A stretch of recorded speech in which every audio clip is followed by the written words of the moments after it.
Oke, assalamualaikum warahmatullahi wabarakatuh. Masih kembali di kabar mistis. Untuk kesempatan kali ini saya bawakan sebuah cerita dari novel True Story, kisah yang berjudul Diganggu Pocong Penunggu Kos. Dan sebelum mulai ceritanya, mohon dukungan dengan like dan subscribe channel ini. Dan tak lupa juga untuk aktifkan notifikasinya agar tidak ketinggalan cerita-cerita menarik lainnya. Dan bagaimana kisahnya? Langsung masuk ke ceritanya.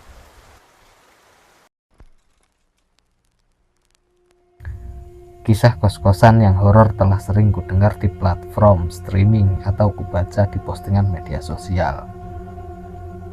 Tapi siapa yang menyangka kalau ternyata aku juga mengalaminya sendiri.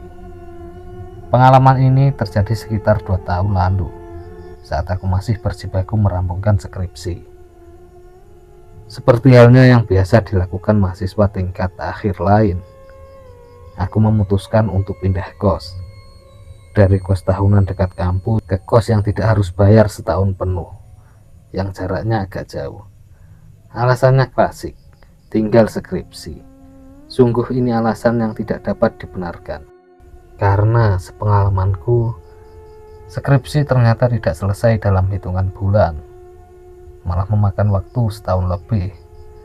Niat berhemat pun tak terlaksana, karena orang tuaku jadi mengeluarkan uang lebih banyak.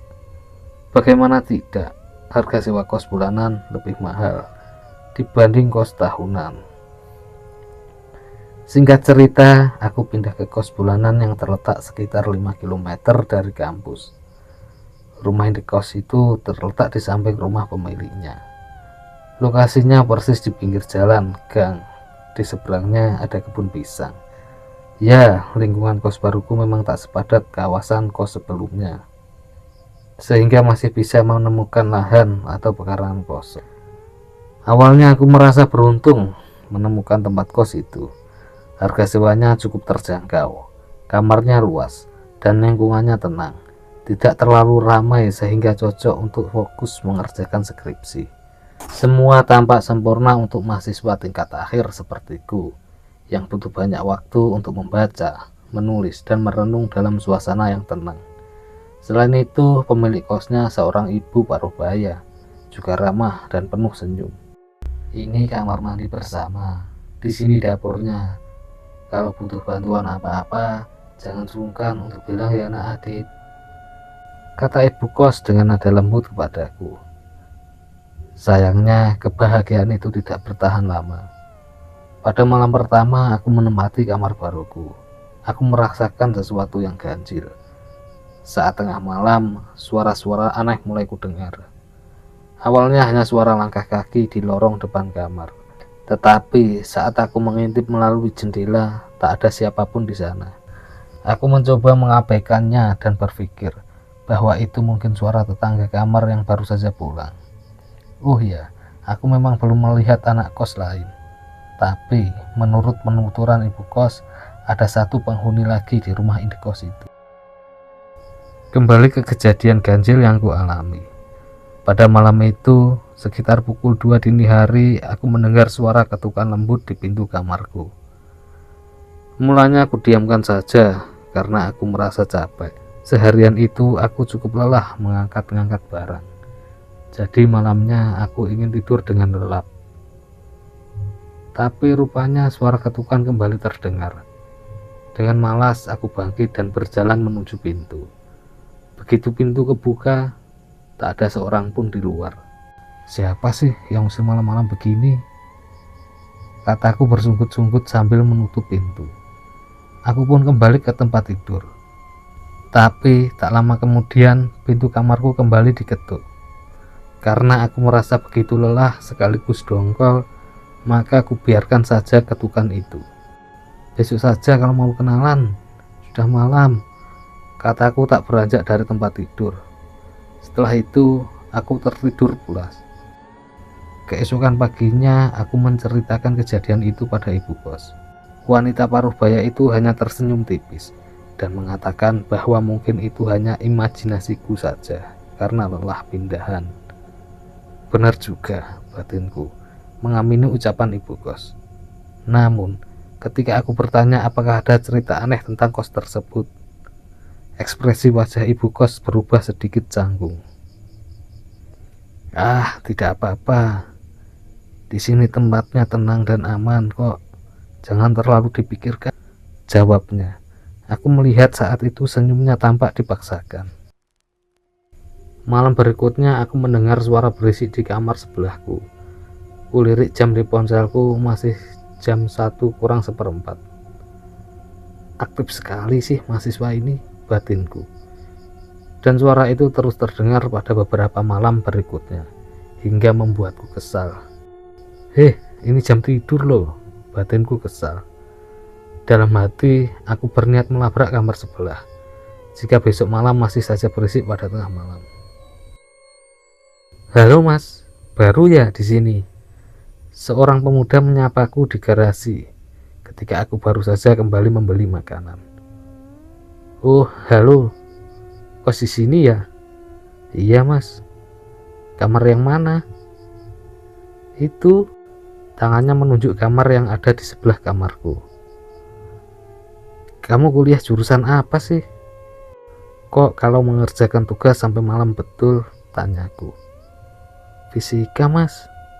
"Iya, semester kemarin memang sampai lembur. Semoga semester ini tidak." "Loh, sejak beberapa malam lalu bukannya kamu sudah lembur?" "Lembur apa mas? Wong saya saja baru saja nyampe sini. Semester baru kan belum dimulai. Baru mau mulai Senin besok." "Oh iya, dasar mahasiswa lama. Sampai lupa karena sudah tak ada kelas." Apa? Kamu baru saja sampai?" "Iya mas, baru saja masukin motor. Masnya datang." Kulihat mahasiswa itu. Jaket masih terpakai di pundaknya. Tersambar ransel besar yang hampir penuh. Terlihat menonjol dengan beberapa bagian pakaian yang hampir keluar dari resletingnya. Lalu, yang beberapa malam lalu berisik siapa? Aku mendadak merinding. "Oh ya, namamu siapa?" "Aku Adit." "Dani mas." Setelah bersalaman dan ngobrol sebentar, kami masuk ke kamar masing-masing. Saat itu, aku dan Dani tengah makan di luar. Sebagai penghuni baru, aku merasa perlu mengakrabkan diri dengan penghuni lama. Maka aku ajak Dani makan di luar. "Betah kamu di sana?" "Betah mas. Memangnya kenapa?" "Oh enggak apa-apa. Selama ngekos di sana, kamu nggak ngerasakan apa-apa?" "Enggak mas, nyaman-nyaman aja. Memangnya kenapa mas?" Jawaban Dani membuatku cukup kaget. Aku yang belum seminggu di sana, entah sudah beberapa kali mengalami keganjilan. Tapi kok bisa anak ini tenang-tenang saja dan tidur nyenyak setiap malam tanpa merasakan keanehan apapun. Selama beberapa bulan ini, aku sungguh tak habis pikir. Malamnya kejadian-kejadian aneh kembali menimpa aku. Kali ini tak terdengar berisik dari ruang sebelah, tapi aku merasakan ada sesuatu yang menekanku saat tidur, seperti ada yang duduk di atas dadaku. Nafasku terasa sesak. Aku berusaha keras untuk bergerak, tetapi tubuhku terasa kaku. Ketika akhirnya bisa bergerak dan membuka mata, aku melihat bayangan hitam samar di sudut kamar. Aku menyalakan lampu senter ponselku, dan bayangan itu segera menghilang. Malam berikutnya, aku kembali mengalami peristiwa tidak mengenakan. Ketika tengah malam, tiba-tiba hidungku mencium aroma aneh, seperti bau busuk yang sangat menyengat. Awalnya aku mengira itu mungkin aroma dari sesuatu yang membusuk di sekitar kos. Namun, bau ini semakin menguat, membuatku merasa tidak nyaman. Aku pun bangkit sambil menyalakan senter ponselku. Setelah itu, ku sorot setiap sudut kamar. Barangkali ada bangkai cicak atau hewan lain. Tapi tak ada apapun. Aku pun merebahkan tubuhku kembali, sambil berusaha mengabaikan aroma tak mengenakan itu. Tiba-tiba terdengar ketukan lembut di pintu kamar. Kupasang telingaku baik-baik. Barangkali aku keliru mendengar. Ternyata terdengar lagi suara ketukannya. Aku pun bangkit lagi dan membuka pintu. Tetapi tidak ada siapa-siapa di luar. Hanya lorong kosong dan sepi. Aku menutup pintu dan kembali ke tempat tidur. Namun, ketukan itu kembali terdengar. Kali ini dari arah jendela. Perasaan aneh mulai merayapiku. Aku lalu berdiri dan berjalan menuju jendela. Aku buka tirai dan mengintip keluar. Tak tampak apa-apa di sekitar kamarku. Ketika aku hampir mengumpat, mataku terpaku ke kebun pisang yang terletak persis di seberang kosku. Di bawah sinar bulan yang redup, aku melihat sosok yang sangat menakutkan. Pocong. Tubuh yang terbungkus kain kafan itu tampak melayang di antara pohon pisang. Mukanya hitam, rusak, menyeramkan. Sosok pocong itu tampak berdiri diam.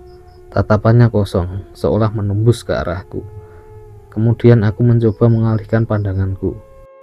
Tiba-tiba terdengar suara dari luar. Rintihan yang penuh kesedihan. Saat itu aku merasa seluruh tubuhku merinding. Jantungku berdegup kencang. Rasa takut yang mencekam itu membuatku sulit bernapas. Aku segera menutup jendela dengan panik dan bersembunyi di balik selimutku. Dari luar, suara ketukan dari pintu dan jendela terus mengguncang ketenanganku. Aku menceritakan pengalamanku kepada salah satu temanku. Namanya Miku. Dia cukup penasaran sehingga berniat untuk singgah ke kos baruku. Aku pun menyetujuinya. Maka malam itu Miku menginap di kamarku. Kami berbicara seperti biasa hingga malam. Dan ketika merasa mengantuk, kami pun tidur. Tetapi pada tengah malam, aku terbangun karena mendengar suara Miku menggigil. Ketika aku pegang dahinya, tubuhnya terasa panas. Aku panik. Kuambilkan dia minum. Ku pegang lagi dahinya. Masih panas. Badannya juga terlihat bermandikan keringat. Aku ke apotek sebentar, tunggu ya, kataku. Tetapi tangannya mencengkram tanganku, sehingga aku urung beranjak dari tempat tidur. Tak usah kemana-mana, di sini aja, katanya dengan suara lemah. Meski sebenarnya panik, aku menuruti perkataannya. Dalam benakku beragam pikiran berkecamuk. Bagaimana kalau sakit Miku makin parah? Bagaimana kalau terjadi hal yang tidak diinginkan? Aku harus jawab apa ke keluarganya? Kepalaku rasanya mau pecah memikirkan kemungkinan itu. Sekitar pukul 2 malam, aku mendengar pintu kamarku diketuk. Ketika aku hendak bangun untuk membukakan pintu, lagi-lagi tangan Miku mencegahku. Jangan buka pintu itu, biarkan saja, katanya. Ku dengar pintu kamarku kembali diketuk. Tapi seperti kata Miku, ku biarkan saja. Sementara itu suhu tubuh Miku belum juga turun.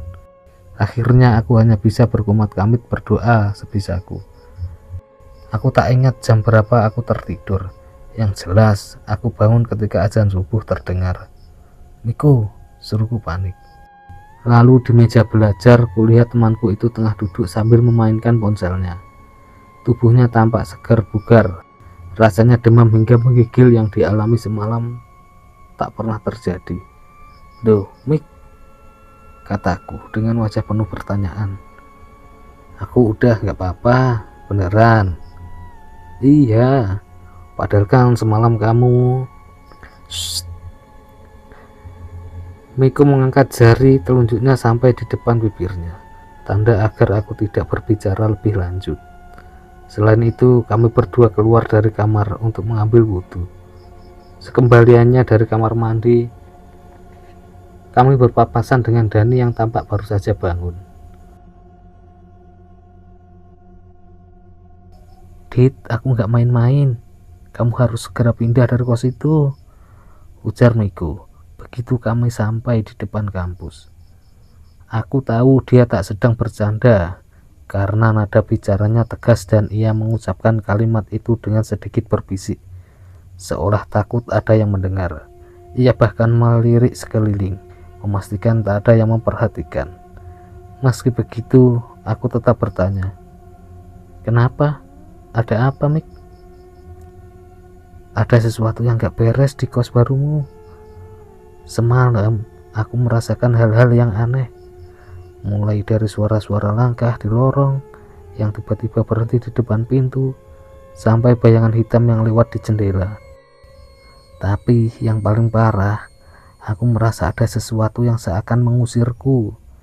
Aku bertahan, karena itulah semalam aku demam tinggi. Akhirnya aku tahu dibalik alasan kejanggalan semalam, kenapa Miko mendadak demam. Tetapi ia melarangku keluar untuk membeli obat. Ia juga melarangku membuka pintu. Dan kamu tahu yang lebih menyeramkan lagi? Aku menggeleng. Wajah Miko benar-benar serius saat itu. Kamu ingat aku pernah nitip absen saat kelas Pak Guntur? Aku mengangguk. Pak Guntur adalah dosen paling gilar di jurusanku. Tak ada mahasiswa yang berani membolos mata kuliahnya jika tidak benar-benar terpaksa. Dan aku ingat, Miko memang pernah sekali nitip absen saat kelas Pak Guntur. Saat itu aku melayat teman SMA aku. Ia kuliah di kampus sebelah. Tapi tiba-tiba ia meninggal. Beberapa bulan sebelum meninggal, ia mengalami kasus yang sama sepertimu. Dihantui dan diganggu di kos-kosannya. Dia kos di kawasan kosmu sekarang. Aku baru menyadari ini tadi pagi. Dan setelah kupastikan kepada temanku yang turut mengevakuasi jenazahnya, aku tahu bahwa ternyata ia kos di kosmu yang sekarang. Aku seperti tersambar petir. Badanku langsung merinding. Keringat dingin mengalir di sekujur tubuhku. Miko kemudian menjelaskan bahwa yang kualami adalah tanda-tanda orang yang mau diincar sebagai tumbal pesugihan. Orang yang diincar ini biasanya sering melihat makhluk halus, mendengar bisikan dan suara misterius, selalu merasa diawasi, mencium aroma-aroma wangi, dan mendadak terserang penyakit aneh. Astaga, dari semua ciri yang disebutkan, aku hampir mengalami semua, kecuali aroma wangi dan yang terakhir. Oke Mik, nanti segera bantu aku pindah. Aku numpang di kosmu dulu untuk sementara sampai mendapat tempat baru. Miko mengangguk. Tapi Mik, bagaimana dengan teman kosku? Bukankah ia juga dalam bahaya? Tidak, karena dia termasuk salah satu pelakunya. Lagi-lagi aku serasa disambar petir. Pantas saja ia adem ayem tinggal di situ. Rupanya sungguh sesuatu yang tak pernah kuduga. Oke teman-teman semua, sekian dulu untuk kisah kali ini. Bagaimana menurut kalian tentang kisah ini?